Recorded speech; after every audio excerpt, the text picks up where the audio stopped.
తెలంగాణ అసెంబ్లీలో సీఎం రేవంత్ రెడ్డి మాట్లాడుతున్నారు. లైవ్ చూద్దాం. 7,000 కోట్ల రూపాయలకు అమ్మి తెగనమ్మి గొర్రెల పథకము ఎన్ని గొర్రెలు ఇచ్చిండ్రో ఎన్ని గొర్రెలు ఉన్నాయో ఇవాళ మొత్తం లెక్కలు తేలినాయి. గొర్రెల మీద ఏసీ బోళ్ళు ఊరికి అట్లా మీద ఇట్లా తడిమి చూస్తే ఆల్రెడీ 700 కోట్లు గొర్రెల పేరు మీద దిగమింగినరు అని చెప్పి ఈరోజు రిపోర్ట్స్ వచ్చినాయి. కేసీఆర్ కిట్టులో ఏం అవినీతి జరిగిందో వారు కోరుకుంటే విచారణకి ఇద్దాం, దాని మీద కూడా పోదాం.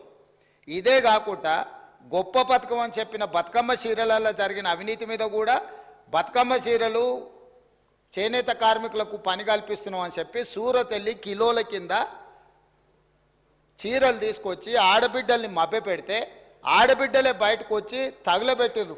అవి ఏడగడుతురు వ్యవసాయ పొలాలలో పిట్టలను బెదిరించడానికి బతుకమ్మ చీరలు కడుతున్నారు. ఆడబిడ్డలు ఎవరు కట్టుకోలే అధ్యక్ష.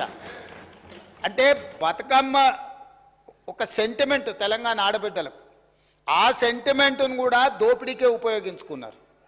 గొర్రెలు మా యాదవ్ సోదరులు అమాయకులు మంచోళ్ళు, నమ్మితే ప్రాణం ఇచ్చేటోళ్ళు. మా కుర్మ యాదవ్ సోదరులను అడ్డం పెట్టుకొని వందలాది కోట్ల రూపాయలు కొల్లగొట్టి మింగుతే ఇవాళ వాళ్ళ పంపకాలలో పంచాయతీలు వస్తే పోలీస్ స్టేషన్లో వాళ్ళే ఫిర్యాదు చేసుకుంటే ఆ కేసు ఏసీబీ విచారణకు తీసుకుంటే ఇవాళ ఇప్పటికే మీదనే 700 కోట్ల రూపాయలు వచ్చినాయన్నారు. ఇప్పుడు ఈడోళ్ళు వచ్చి కూర్చున్నారు. అదేవిధంగా మొన్నటి వరకు పదే మమ్మల్ని సవాల్ విసిరిండ్రు. ఏమని? అసలు కాళేశ్వరం మీద మేము పెట్టిందే 80,000 కోట్లు, కాళేశ్వరం ప్రాజెక్టే 80,000 కోట్లు అయితే 1,00,000 కోట్ల రూపాయల అవినీతి ఎట్లా జరిగింది? రాహుల్ గాంధీ గారు లీడర్ కాదు రీడరు అని ఇట్లాంటి మాటలు వీళ్ళే మాట్లాడారు. ఇప్పుడేమంటుండు? ఇప్పటి వరకు మేము 94,000 కోట్ల రూపాయలు కాళేశ్వరం ఖర్చు పెట్టినామంటున్నాడు. నిన్నటికి నిన్న పోయి చూసిర్రు ఎట్లా కూలిందో, ఇంకేమైనా మిగిలిందా లేదా అని. ఇవాళ ఇన్ని తప్పిదాలు చేసి ఉన్నాయని నమ్మి రంగారెడ్డి జిల్లాలో తమ రంగారెడ్డి జిల్లా నుంచి రిప్రజెంట్ చేస్తున్నారు అధ్యక్ష. మా మల్రెడ్డి రంగారెడ్డి గారు ఎప్పుడు మొత్తుకుంటుంటారు, అన్నీ మా భూములు అమ్ముకున్నారు, కనీసం మాకు రోడ్లు కూడా వేయలేదు, మా డ్రైనేజ్కి కనీసం మురికి కాలువలు కట్టుకోనికి కూడా నిధులు ఇవ్వలేదు, మా కాలేజీలు కూడా కట్టుకోవడానికి నిధులు ఇవ్వలేదని మా మల్రెడ్డి రంగారెడ్డి గారు అంటుంటారు. ఎన్ని వేల కోట్ల రూపాయల భూములు అమ్మినరో ఇవాళ లెక్క తీద్దాం అధ్యక్ష. ఇవాళ అప్పుల లెక్క ఏదైతే చెప్తుండో అమ్ముకున్న లెక్కలు చెప్తలేడు. ఇవాళ మేము ఇది కట్టినాం, మేము అది కట్టినాం, ఈ కట్టడాలు చెప్తున్నాం. అమ్ముకున్న లెక్కలు కూడా తెలవాలి కదా అధ్యక్ష. మనకు తాతలు ముత్తాతలు ఆర్నమెంట్స్ ఇస్తారు, ఆస్తులు ఇస్తారు, బంగారం ఇస్తారు. మనకి ఇంట్లో ఆడబిడ్డలకు ఉండనీక అని చెప్పి బంగారం ఆభరణాలు ఇస్తారు. కానీ ఇంట్లో ఎవరో ఒకరు వ్యసనాలకు లోనయ్యి తాగుడుకో జూదానికో అలవాటు పడి తాతలు ముత్తాతల నుంచి వచ్చిన బంగారం అంతా తెగ నమ్ముకుంటారు, భూములు తాకట్టు పెడతారు. తాతలు ముత్తాతలు సంపాదించిన గౌరవం పేరు మీద ఊర్లో అప్పు పుడితే అప్పు కూడా తీసుకొచ్చి అప్పు కూడా పెట్టి ఎక్కడిదక్కడ కథం పడతారు. ఇవాళ 10 ఏళ్ళైనా అధ్యక్ష నేను మిమ్మల్ని ఒకటే మాట్లాడగదలుచుకున్నాను. ఏమన్యాయం చేసినాం అధ్యక్ష? పాలమూరులో మేము చంద్రశేఖరరావుకి ఏమన్యాయం చేసినాం?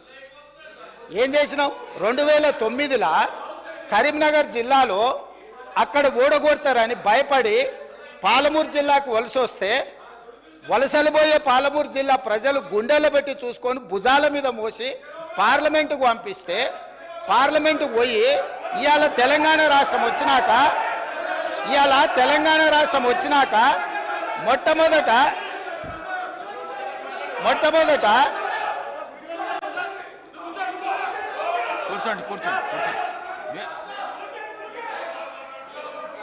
మొట్టమొదట ఆనాడు ఆదరించి భుజాల మీద మోసి పార్లమెంటుకు పంపిస్తే తెలంగాణ రాష్ట్రం వచ్చిన తర్వాత వచ్చిన తెలంగాణ రాష్ట్రానికి మొట్టమొదటి ముఖ్యమంత్రిగా వారి బాధ్యత ఏంది అధ్యక్ష? పాలమూరు జిల్లా ప్రాజెక్టులు పూర్తి చేయొద్దా అధ్యక్ష? ఈ రోజు కూడా ఉమ్మడి రాష్ట్రంలో ఏ అన్యాయం ఏ నిర్లక్ష్యానికి పాలమూరు జిల్లా గురైందో, మా తట్టపని పారపని వలస బతుకులు ఎట్లున్నాయో బీఆర్ఎస్ పార్టీ అధికారంలోకి వచ్చిన 10 ఏళ్లలో అంతకంటే దారుణంగా తయారైనవి. ఇవాళ 10 ఏళ్ల తెలంగాణ రాష్ట్రంలో కూడా అదే కల్వకుర్తి, భీమా, నెట్టంపాడు, కోయిల్సాగరు, పాలమూరు, రంగారెడ్డి, ఎత్తిపోతల, సంగంబండ, రాజోలిబండ, జూరాల ఏ ప్రాజెక్టు కూడా ఈ 10 సంవత్సరాలలో దాదాపుగా 17.5 లక్షల కోట్లు అప్పులు లెక్కలైతే 20 లక్షల పైన కోట్ల రూపాయలు ఖర్చు పెట్టినా మా పాలమూరు జిల్లా ప్రాజెక్టులు పూర్తి కాకపోవడానికి వీళ్ళ దుర్మార్గం కారణం కాదా? ఈరోజు రంగారెడ్డి జిల్లా ఆనాడు మీరు కానీ అక్కడ కూర్చున్న వాళ్ళు కానీ రాజశేఖర రెడ్డి గారిని ఒప్పించి ప్రాణహితలో ప్రారంభమయ్యే ప్రాజెక్టును చేవెళ్లకు తీసుకొచ్చి చేవెళ్లలో శిలాఫలకం వేపించి చేవెళ్ల ప్రాంతంలో రంగారెడ్డి జిల్లాలో వేల కోట్ల రూపాయలు ఖర్చు పెట్టిన ప్రాజెక్టులను రంగారెడ్డి జిల్లాను ఎడారిగా మార్చడానికి మెదక్ జిల్లా వరకు నియంత్రించి ఇవాళ 3000 టీఎంసీలు గోదావరి జలాలు సముద్రంలో కలుస్తుంటే సముద్రంలోనైనా గోదావరి జలాలు కలవాలి కానీ చేవెళ్ళకు కానీ వికారాబాద్ కానీ తాండూరు కానీ పరిగికి కానీ కొడంగల్కు కానీ గోదావరి జలాలు ఇవ్వద్దని కుట్ర చేసి ఇదే ఈ రోజు అక్కడ కూర్చున్నోళ్ళు ఆ ఎల్ల అర్ధాంతరంగా అసంపూర్తిగా ఆపిన పనులను పరిశీలించడానికి మనం పోలేదా అధ్యక్ష? చేవెళ్ళ చౌరస్తలో శిలాఫలకం ముందర మనం నిరసన తెలపలేదా అధ్యక్ష? ఏం పాపం చేసింది అధ్యక్ష రంగారెడ్డి జిల్లా? రంగారెడ్డి జిల్లాలో భూములు అమ్ముకుంటారు, రంగారెడ్డి జిల్లాలో ఉన్న ఆస్తులు అమ్ముకుంటారు. ఇవాళ చేవెళ్ళ ప్రాజెక్టును మొత్తం నిర్వీర్యం చేసి ఇంకా సిగ్గు లేకుండా ఈడికొచ్చి మేము ఎలుగబెట్టినామని ఇవాళ ఈడికొచ్చి మాటలు చెప్తుండ్రా? కాంగ్రెస్ పార్టీకి పోయినసారి 19 మంది ఎమ్మెల్యేలు ఉంటే 5 మంది 6 మంది అని ఎట్లా లెక్కలు చెప్తాడు అధ్యక్ష? అధ్యక్ష, ఇవాళ తెలంగాణ సమాజం మొన్న జరిగిన శాసనసభ ఎన్నికలలో కాళ్ళు చేతులు ఇరిసేసిండ్రు, అయినా మారకపోతే పార్లమెంట్ ఎన్నికలలో ఉరి తీసిండ్రు.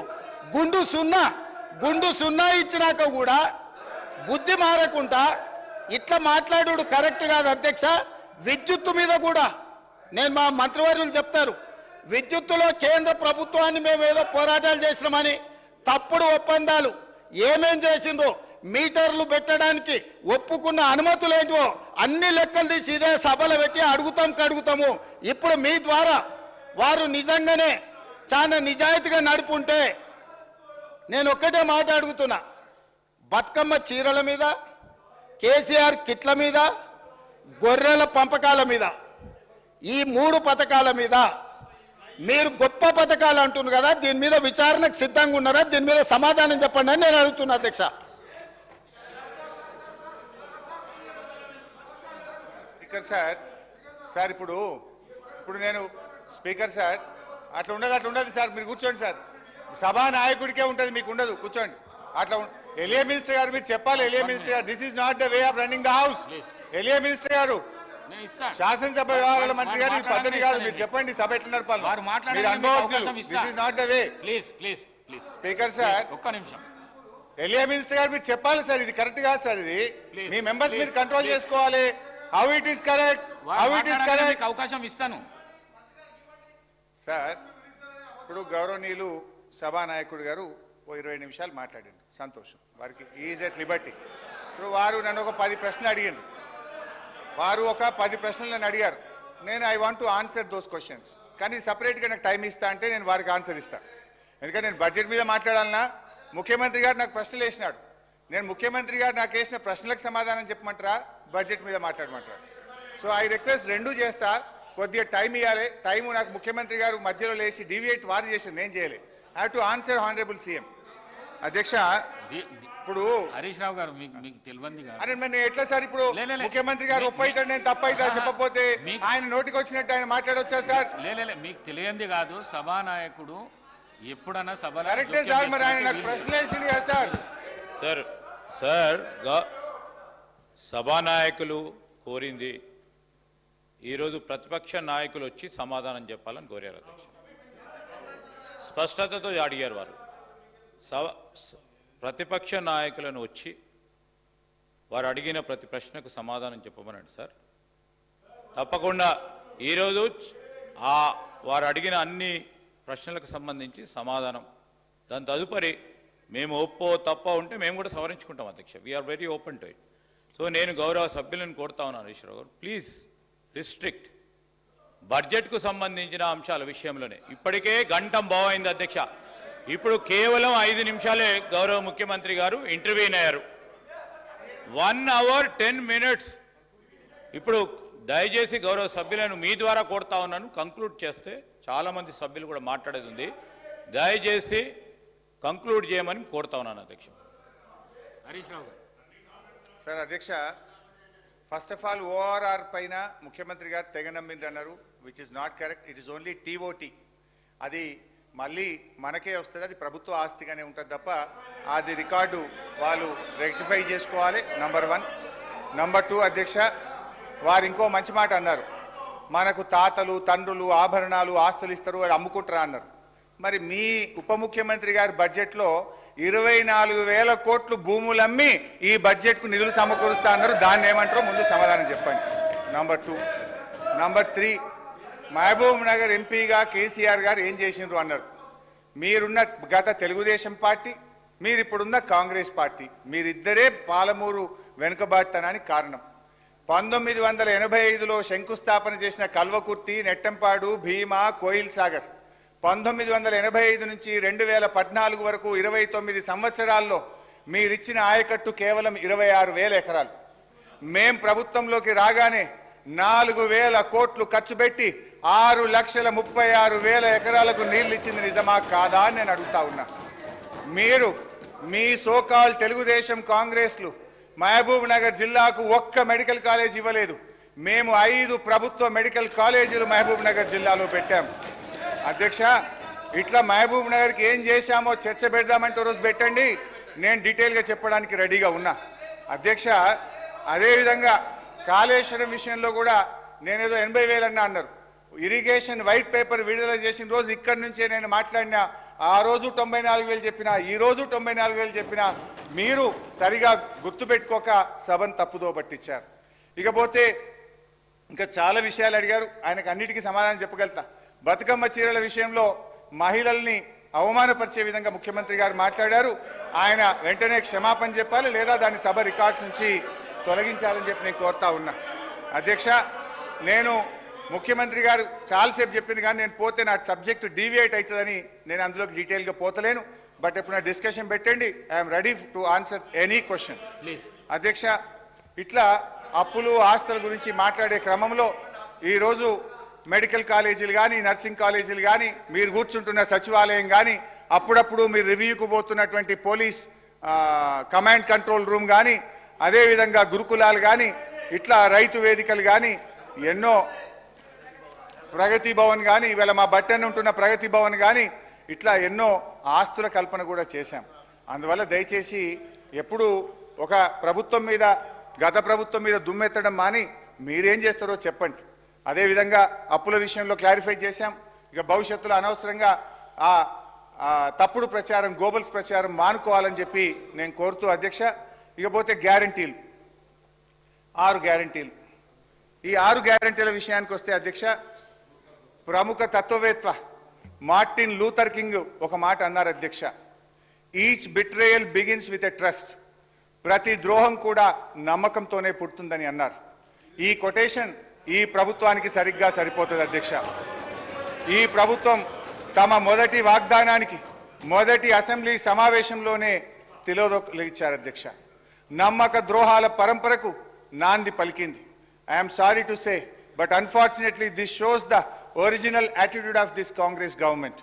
అభయహస్తం పేరిట మేనిఫెస్టో రూపొందించారు. అందులో 6 గ్యారంటీలను ప్రముఖంగా ప్రస్తావించారు. మేనిఫెస్టోలో ఉన్న వాగ్దానాల మీద విశ్వాసం కల్పించడం కోసం మరో వాగ్దానం చేశారు. 100 రోజుల్లో 6 గ్యారంటీలు అమలు చేస్తామని హామీకి మొదటి అసెంబ్లీ సమావేశాల్లోనే చట్టబద్ధత కల్పిస్తామని వీరి జాతీయ నాయకులు పండిట్ జవహర్లాల్ నెహ్రూ గారి మునిమనుమడు, ఇందిరాగాంధీ గారి మనుమడు, రాజీవ్ సోనియా గాంధీల సుపుత్రుడు, ఏఐసిసి మాజీ అధ్యక్షుడు, ప్రస్తుత పార్లమెంట్ ప్రతిపక్ష నాయకులు రాహుల్ గాంధీ గారి చేత భూమి ఆకాశాలు దద్దరిల్లే విధంగా ఎలక్షన్లలో ప్రచారం చేశారు. వారలా ప్రకటించగానే పిసిసి అధ్యక్షుడు, అదేవిధంగా సిఎల్పి లీడర్ గారు ఈ రకంగా మాది గ్యారంటీ కార్డు అని ఇద్దరు చెరొక దిక్కు సంతకాలు పెట్టి ఇంటింటికి పంచిండ్రు.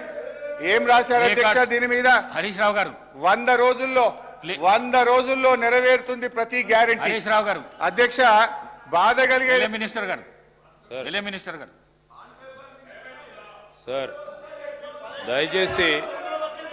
దయచేసి నేను గౌరవ శాసన సభాపతి గారిని కోరుతా ఉన్నాను అధ్యక్ష. Rules of procedure and conduct of business విషయంలో వారు ఈ విధంగా ప్లే కార్డులు తీసుకురావటం ఎంతవరకు ఈరోజు అది definitely that is a play card and same time అధ్యక్ష ఈరోజు మేము చెప్తా ఉన్నాం అధ్యక్ష మార్టిన్ లూథర్ కింగ్ జూనియర్ చెప్పినట్టుగా వారి ప్రస్తావన ఎవరికి ఆపాదిస్తుందంటే వర్తిస్తుందంటే టీఆర్ఎస్ పార్టీ వారికి, మాకు కాదు. మేము వచ్చి 7 నెలలే అవుతుంది అధ్యక్ష. మేనిఫెస్టోకు సంబంధించి మా డిప్యూటీ చీఫ్ మినిస్టర్ గారు చెప్పినట్టు ఆర్థిక వ్యవస్థ అస్తవ్యస్తం చేసిన టీఆర్ఎస్ పార్టీ ప్రభుత్వానికి సంబంధించి 10 సంవత్సరాల కాలం పాటు గాడిలో ప్రయత్నం చేస్తూ ఒకటి తర్వాత ఒకటి మేనిఫెస్టోలో చెప్పిన ప్రతి అంశాన్ని కూడా అమలు చేసే కార్యక్రమంలో ఉన్నాం. దాని విషయంలో వెనుకపోము. ఈరోజు జవహర్లాల్ నెహ్రూ గారి ముని మన్మడు, ఇందిరాగాంధీ గారి మన్మలు, రాజీవ్ సోనియా గాంధీ గారి తనయులు, రాహుల్ గాంధీ గారి నేతృత్వంలోనే ఈరోజు మా మేనిఫెస్టోకు సంబంధించిన ప్రతి అంశాన్ని తప్పకుండా అమలు చేస్తాం అధ్యక్ష. హరీష్ రావు గారు, ఈ ప్లే కార్డ్స్ ఏవైతున్నాయో అవి అందరూ తీసుకొని మార్షల్స్కి ఇచ్చేస్తే ఓకే ఇస్తారు. ప్లీజ్ ఇస్తాం. ప్లీజ్ ఈ ప్రాక్టీస్ మంచి ప్రాక్టీస్ కాదు. మీరు ఎవరైనా చూపకండి, భయం అవుతుంది అధ్యక్ష. భయం అయితలేదు. సభకు అంతరాయం వాళ్ళకి సార్ కలిగి మీరు ఇవి రెస్పెక్ట్ చూస్తారు అధ్యక్ష. అంటే ఏమవుతుందంటే ఇంత ఇంటరప్షన్స్ అయితే నా టైం పోతుంది అధ్యక్ష. దయచేసి ఇంటరప్షన్స్ తగ్గించండి. వాళ్ళు ఆన్సర్ ఎంత 3 గంటలు చెప్పండి, రాత్రి 12 అయినా కూర్చుంటా వింటా అధ్యక్ష. లెట్ దెమ్ నాట్ డిస్టర్బ్ అధ్యక్ష. 100 రోజుల్లో ఇచ్చిన హామీలు అమలు చేస్తామని, మరి ఆ రోజు బాండ్ పేపర్లు, ఇది గౌరవనీయులు బట్టి విక్రమార్క గారు ఇచ్చిన బాండ్ పేపర్, ఇది బట్టన్న తన శాసనసభలో ప్రతి ఇంటికి ఇచ్చిన బాండ్ పేపర్ ఇది. అయితే బాధ కలిగేది ఏంటంటే అధ్యక్ష, పెద్ద ఆవిడ, వి రెస్పెక్ట్ హర్, గౌరవనీయులు శ్రీమతి సోనియా గాంధీ గారిని కూడా లెటర్ రాయించారు, ప్రతి ఇంటికి పంపారు. ఇది ఏం రాశారు అధ్యక్ష ఇందులో? మేము అధికారంలోకి వచ్చిన 100 రోజుల్లోనే మా గ్యారంటీలు అమలు చేస్తామని మీ తల్లిగా మాటిస్తున్నాను. పాపం అమ్మగారి చేత కూడా అబద్ధం చెప్పించారు. అంటే మీరు చేసిన పని ఏంది అధ్యక్ష? సోనియా గాంధీ గారి చేత లెటర్ రాయించి ఆ అమ్మగారి ప్రతిష్టకు మసకబారే విధంగా చేశారు. రాహుల్ గాంధీ పరువు తీశారు, బాండ్ పేపర్ ఇజ్జత్ తీసేసిండ్రు అధ్యక్ష మీరు. అధ్యక్ష, ఈరోజు తీరా 6 గ్యారంటీల అమలుకు చట్టబద్ధత చేస్తారని ప్రజలు పాపం ఎంతో ఆశగా ఎదురు చూశారు. కానీ జరిగింది ఏమిటంటే అధ్యక్ష, ఆశగా ఎదురు చూస్తున్న ఆ ప్రజల కళ్ళల్లో దుమ్ము కొట్టారు. ప్రజలను పక్కదో పట్టించేందుకు మొదటి అసెంబ్లీ సమావేశాల్లో వాళ్ళు ఏదైతే 6 గ్యారంటీలకు చట్టబద్ధత కల్పిస్తారనుకున్నామో అది లేకుండా శ్వేతపత్రాల పేరిట మొదటి శాసనసభలో కపట నాటకం ఆడారు. చట్టబద్ధత ఏమైందని అడుగుదామందంటే రాహుల్ గాంధీ గారు అయితే ఢిల్లీలో ఉంటారు. చట్టబద్ధత హామీ ఏమైందో ఏ కాంగ్రెస్ నాయకులు కూడా దాని గురించి మాట్లాడరు. ముఖ్యమంత్రి గారిని అడుగుదామంటే ఆయనను, గౌరవ ముఖ్యమంత్రి గారిని మాట్లాడిచ్చే వశం కాదు అధ్యక్ష. ఆయనను మాట్లాడిస్తే ఇక ప్రతిపక్షం మీద రగిలిపోతారు, ఫ్రస్ట్రేషన్తో పగిలిపోతూ మాట్లాడుతుంటారు.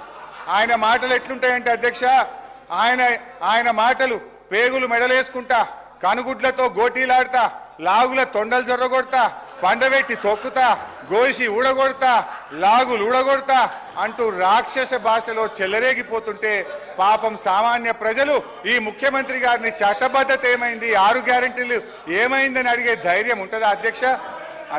హరీష్ రావు గారు, బడ్జెట్ పైన మాట్లాడండి. ఇది నేను మాట్లాడలేను, గౌరవ సభానాయకుడు అన్న మాటలే యాద్ చేసిన. బడ్జెట్ ఉన్నది అది. అయితే అధ్యక్ష, ఓకే అధ్యక్ష, ప్లీజ్ అధ్యక్ష. అయితే అధ్యక్ష, ఒకరోజు గౌరవ ముఖ్యమంత్రి గారు అల్లూరి సీతారామరాజు గారి కార్యక్రమానికి వెళ్ళారు హైదరాబాద్లో. నేను అనుకోకుండా టీవీ చూస్తున్నాను. అల్లూరి సీతారామరాజు గారి జన్మదిన కార్యక్రమం అనుకుంటా వెంకయ్య నాయుడు గారు వేదిక మీద ఉన్నారు. ఆ వేదికలో మాట్లాడుతూ వెంకయ్య నాయుడు గారు, కొంతమంది ప్రముఖులు, రాజకీయాల్లో భాష బాగలేదు, రోజు రోజుకు దిగజారిపోతుంది, బడ్జెటే దిగజారిపోతుంది అంటే ముఖ్యమంత్రి గారు ప్రామిస్ చేసిండు ఆ రోజు, ఇక ఈ ఆలటి నుంచి నేను భాష మార్చుకుంటా, మంచిగా మాట్లాడతా అన్నాడు. కానీ మార్చుకోలేదు. సరే అధ్యక్ష, ఓకే అధ్యక్ష, ఐ రెస్పెక్ట్ యూ అధ్యక్ష. అధ్యక్ష నేను అధ్యక్ష వారట్లా మాట్లాడినా మాకు అభ్యంతరం లేదు అధ్యక్ష. మా బాధల్లా ఆ ముఖ్యమంత్రి కుర్చీకుండే గౌరవం పెరగాలి, ఈ రాష్ట్రం యొక్క ప్రతిష్ట మసకబారద్దనేదే మా తాపత్రయం తప్ప వేరే లేదు. ఒక చిన్న ఎగ్జాంపుల్ చెప్తా అధ్యక్ష. గ్రూప్ 2 ఉద్యోగాల కోసం నిరుద్యోగులందరూ కూడా రోడ్ల మీదకి వచ్చి వాళ్ళు వాయిదా వేయాలని అడిగితే గౌరవ ముఖ్యమంత్రి గారు ఏమన్నారంటే, ఎవరైనా వాయిదా వేయమని అడిగేది, సన్నాసులు అడుగుతున్నారు వాయిదా వేయమని అన్నారు. అన్నాక 3 రోజులకే వాయిదా వేసింది. మరి ఇప్పుడు ఎవరు సన్నాసులు అంటే నేను అనేది ఏంటంటే అధ్యక్ష, దయచేసి అట్లా మాట్లాడకూడదు.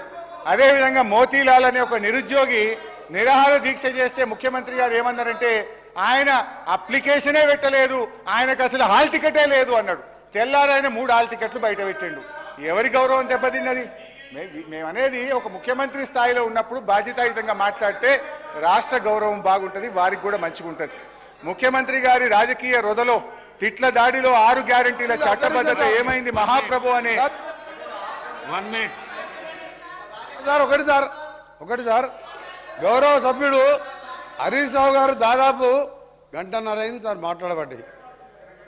గంటన్నరకెళ్ళి ఒక్కసారి కూడా ఆయన బడ్జెట్ మీద మాట్లాడకపోగా ఆయన భయపడతారు సార్ ఒకటే సార్, ఆయన గ్యారంటీలు అంటున్నారు సార్.